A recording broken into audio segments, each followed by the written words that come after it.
Ito po ay tip lamang po.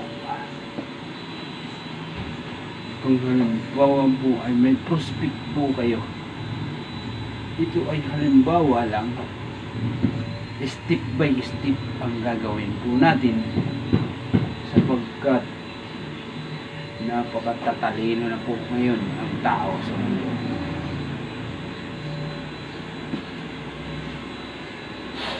Unang step ang sasabihin po namin, kung malaking isda ang huhulihin mo,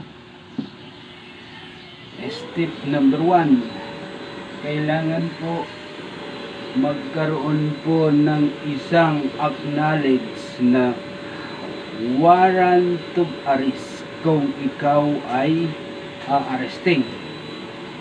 Totoo po yan. Pangalawang step,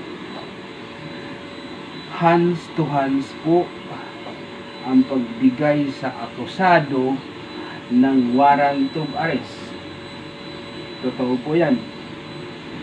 Pangalawang step, kailangan makipag-coordinate ka kung sino man tao ang nagdidimanda. Totoo po yan. Makikipag-coordinate ka kung huhulihin na to or dadalhin na kung ano man ang akusa sa kanya. Pangatlong step,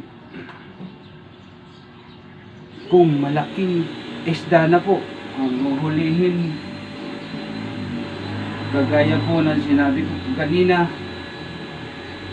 kailangan po ang one step, nandun na po ang warrant of arrest, hawak mo na.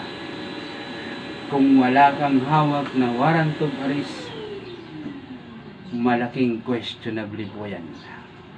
Bye bye, maraming salamat.